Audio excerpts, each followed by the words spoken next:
Hello friends. तो आज हम लोग पढ़ेंगे objectives and achievements of plant breeding. इससे पहले हम लोग क्लियर करते हैं कि प्लांट ब्रीडिंग की डेफिनेशन क्या है। डेफिनेशन की बात करें तो प्लांट ब्रीडिंग एक साइंस है एज वेल एज आर्ट है, जिसके थ्रू हम किसी भी क्रॉप का जेनेटिक मेकअप जो है वो इम्प्रूव कर सकते हैं ताकि वो क्रॉप प्लांट जो है हमें इकोनॉमिकली यूज़फुल हो। ठीक है, मतलब कि किसी भी क्रॉप में हम इस तरीके से उसका जेनेटिक मेकअप को चेंज करेंगे ताकि हम उस क्रॉप को इकोनॉमिकली यूज़ कर सकें, मतलब कि हमें इकोनॉमिक यूज़ हो उस क्रॉप प्लांट का। इस तरीके से हम प्लांट ब्रीडिंग को यूज़ करते हैं किसी क्रॉप प्लांट में। अब ये साइंस है। साइंस का मतलब क्या हो गया कि कोई भी अगर हम हाइब्रिडाइजेशन प्रोग्राम करते हैं, ठीक है, क्रॉसिंग प्रोग्राम करते हैं, तो उसमें क्या होता है कि हम डिफरेंट प्रिंसिपल्स यूज़ करते हैं, साइंटिफिक प्रिंसिपल्स, जैसे कि सिलेक्शन का यूज़ करते हैं या हाइब्रिडाइजेशन का यूज़ करते हैं, जिसमें कि हम दो क्रॉप की क्रॉसिंग कराते हैं। ठीक है, तो ये सारे एक साइंटिफिक बेसिस हैं, प्रिंसिपल्स के बेसिस पे हम लोग क्रॉसिंग करते हैं। तो इसीलिए प्लांट ब्रीडिंग जो है ये एक आर्ट है, सॉरी, एक साइंस है। और प्लांट ब्रीडिंग आर्ट कैसे है? आर्ट का मतलब ये हो गया कि अगर कोई भी हम वैरायटी डेवलप करना चाहते हैं, तो वैरायटी डेवलप करने से पहले हम उस वैरायटी के लिए पेरेंट प्लांट्स चूज़ करेंगे। तो पेरेंट प्लांट को चूज़ करने के लिए एक स्पेसिफिक स्किल्स होनी चाहिए। मतलब अगर हम किसी फील्ड में जाके कोई भी प्लांट सिलेक्ट कर रहे हैं, तो ऐसा तो है नहीं कि हम प्लांट फील्ड में जाएंगे और कोई भी प्लांट उठा कर ले आएंगे। तो इसके लिए हम इसीलिए हमारे पास कुछ स्पेसिफिक स्किल्स होनी चाहिए ताकि हम आइडेंटिफाई कर सकें कि हमारा सुपीरियर प्लांट कौन सा है, कि इतनी पूरी पॉपुलेशन से हम कौन सा एक स्पेसिफिक प्लांट पिक करेंगे ताकि हम उसे आगे हमारे हाइब्रिडाइजेशन प्रोग्राम में यूज़ कर सकें। ठीक है, तो इस तरीके से प्लांट ब्रीडिंग एक आर्ट भी है और एक साइंस भी है। ठीक है, नेक्स्ट अगर हम बात करें ऑब्जेक्टिव्स और अचीवमेंट्स की, तो ऑब्जेक्टिव का मतलब क्या होता है?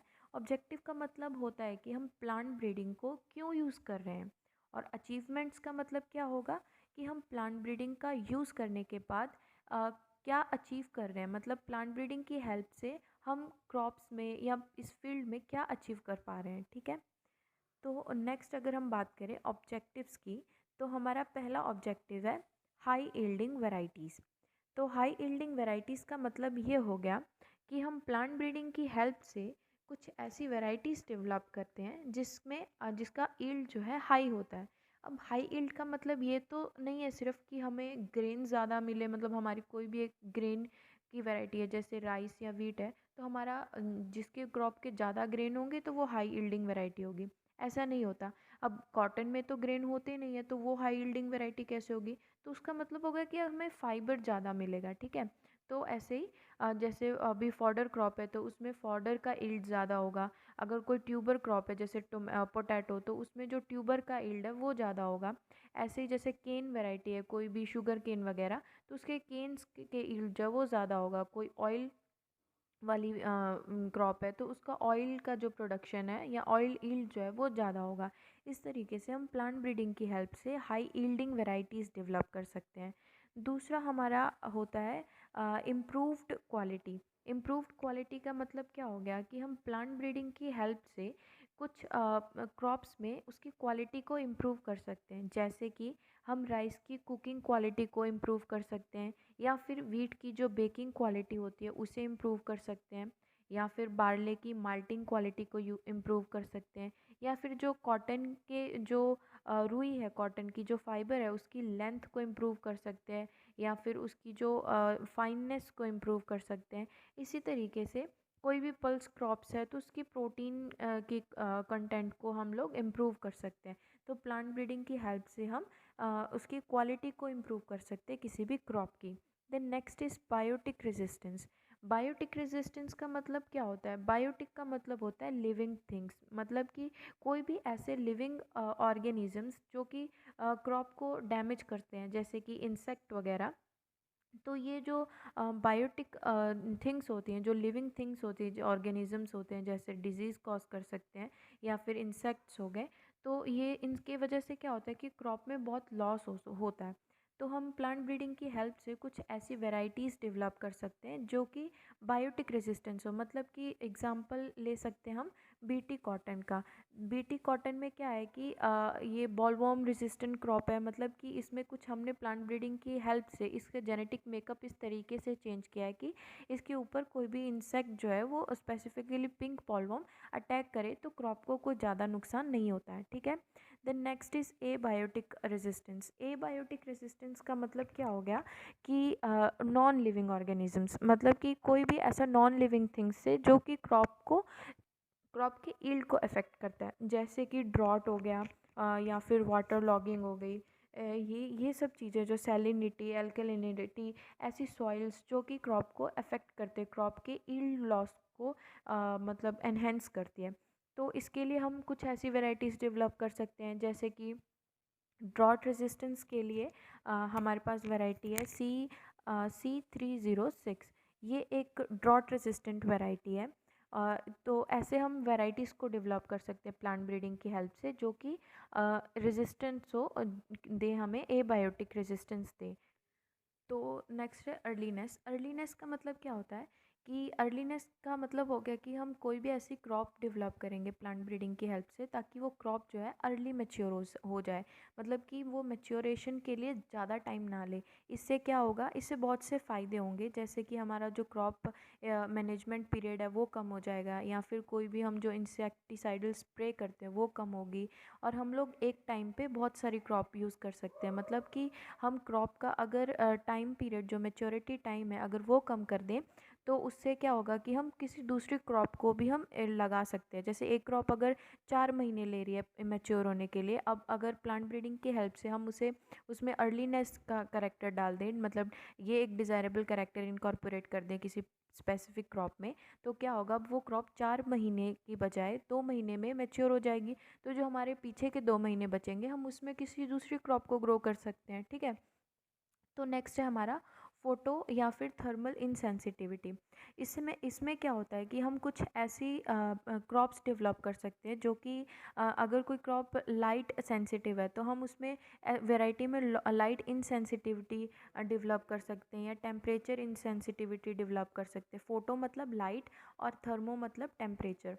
तो इससे क्या होगा कि जो एबिलिटी है किसी भी प्लांट की, जैसे कि कोई लाइट सेंसिटिव प्लांट है, उसे वो समर में ग्रो नहीं हो सकता है। ठीक है।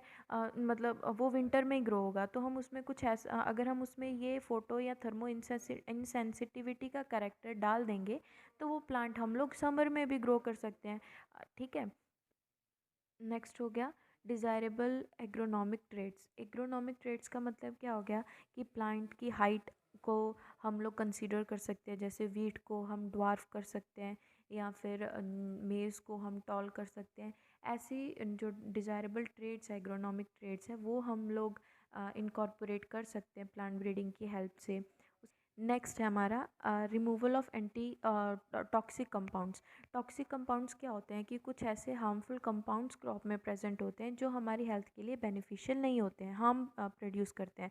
तो हम प्लांट ब्रीडिंग की हेल्प से इन टॉक्सिक कंपाउंड्स को रिमूव कर सकते हैं।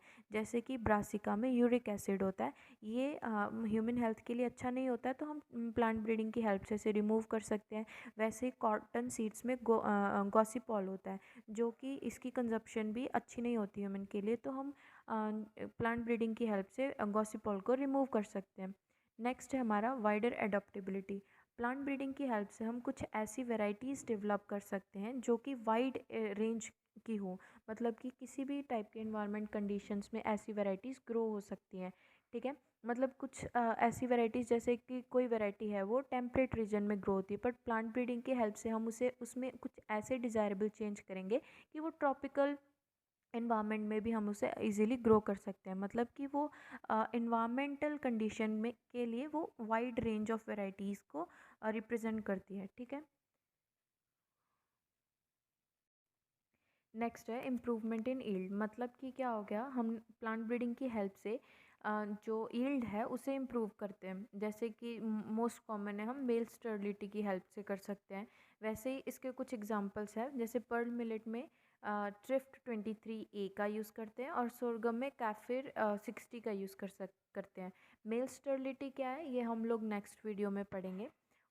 तो नेक्स्ट है हमारे पास इम्प्रूवमेंट इन क्वालिटी। ये सब चीज़ें हमने ऑलरेडी डिस्कस की हुई हैं ऑब्जेक्टिव्स में।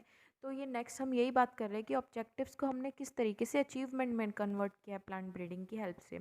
तो पहला हमारे पास ब्रासिका। ब्रासिका मतलब कि कुछ ऐसी वेराइटीज़ डेवलप की है हमने ब्रासिका की जिसमें यूरिक एसिड बहुत कम है, मतलब एक सेफ़ लिमिट तक यूरिक एसिड प्रेजेंट है। एग्जांपल जैसे हमारे पास कनोला मस्टर्ड्स की वैरायटी है, कनोला मस्टर्ड की वैरायटी है, ठीक है। उसके बाद केसारी दाल है, उसमें एक बोआ कंटेंट होता है। तो हमने प्लांट ब्रीडिंग की हेल्प से बोआ कंटेंट जो है उसे कम किया है। उसके बाद नेक्स्ट हम लोग बात कर सकते हैं resistance to biotic and abiotic resistance. Resistance का मतलब क्या हो गया कि ये भी हमने पहले ऑलरेडी पढ़ा हुआ है कि रेजिस्टेंस का मतलब हो गया कि हम क्रॉप में कुछ मतलब बायोटिक, अगर हमारे क्रॉप पे कोई इंसेक्ट डैमेज होता है तो हम लोग क्रॉप में कुछ ऐसा मेकअप, जेनेटिक मेकअप क्रिएट करते हैं हेल्प कि क्रॉप जो अपने आप को डिफेंस मतलब कर सके, उस इंसेक्ट का कोई उस क्रॉप के ऊपर असर ना हो। तो ऐसे ही हमने राइस में DGO जीन का यूज़ किया, एक ड्वार्फिंग जीन है ये। वैसे ही वीट में हम नॉरिन 10 का यूज़ किया हमने, ये भी एक ड्वार्फिंग जीन है। मतलब कि ये एग्जांपल्स जो है ये एबायोटिक स्ट्रेसेस के हैं। मतलब ये ड्वार्फिंग जीन से क्या होगा कि क्रॉप की हाइट जो है वो कम हो जाएगी। कम होने के कारण अगर कोई भी आंधी तूफान के कारण जो क्रॉप पूरी ज़मीन पर लेट जाती है तो वो कम होती है। मतलब अगर क्रॉप की हाइट कम होगी तो जो विंड से जो इफ़ेक्ट होगा क्रॉप के ऊपर वो कम होगा, मतलब कि वो जो बिछ जाती है क्रॉप फील्ड के ऊपर वो कम होगी। उसे लॉगिंग कहते हैं, ठीक है। उसके बाद नेक्स्ट है अर्लीनेस। तो अर्लीनेस का मतलब क्या होगा कि कुछ ऐसी वैरायटीज़ हमने डेवलप की हैं, जैसे एग्जांपल कॉटन है। तो नॉर्मली कॉटन की वैरायटी 270 डेज़ लेती है मैच्योर होने में, बट अर्लीनेस का कैरेक्टर हमने इनकॉर्पोरेट किया तो वही वैरायटी 170 डेज़ में डेवलप होती है। तो ये सब अर्लीनेस का एग्जाम्पल्स हैं। तो नेक्स्ट है हमारे पास एडॉप्टेबिलिटी। तो एडॉप्टेबिलिटी का मतलब क्या हो गया, एडॉप्टेबिलिटी का मतलब क्या हो गया कि कोई भी ऐसी क्रॉप, मतलब क्रॉप में हम ऐसा एडॉप्टेबिलिटी चेंज कर रहे हैं उस क्रॉप की ताकि वो किसी भी इन्वायरमेंट में हम लोग उस क्रॉप को ग्रो कर सकें। चाहे वो नॉर्थ में, अगर सपोज़ करो कि वो क्रॉप नॉर्थ में ग्रो होती है, मतलब नॉर्थ की जो कंडीशंस है, इन्वायरमेंटल कंडीशंस, वो उस क्रॉप के लिए अच्छी हैं, ठीक है। पर हमने उसकी एडॉप्टेबिलिटी चेंज कर दी तो हम उस क्रॉप को ईस्ट में भी ग्रो कर सकते हैं, वेस्टर्न रीजन्स में भी क्रॉप ग्रो कर सकते हैं, साउदर्न रीजन्स में भी ग्रो कर सकते हैं। मतलब उसके ऊपर कोई भी इन्वायरमेंट का जो है इफ़ेक्ट नहीं पड़ता उस क्रॉप के ऊपर। क्यों? क्योंकि उसकी जो हमने वाइड एडॉप्टेबिलिटी का एक कैरेक्टर जो है, डिज़ायरेबल कैरेक्टर जो है, ये एक इनकॉर्पोरेट किया है, ठीक है। तो that's all for today's video. तो आज हम लोगों ने पढ़ा ऑब्जेक्टिव्स और अचीवमेंट्स ऑफ प्लांट ब्रीडिंग। तो अगर आपको ये वीडियो अच्छी लगी then please like, share and subscribe to my channel. और इसी तरीके से मैं आपके लिए नेक्स्ट वीडियोस जो है जेनेटिक्स और प्लांट ब्रीडिंग के रिलेटेड लेकर आती रहूँगी। Thank you.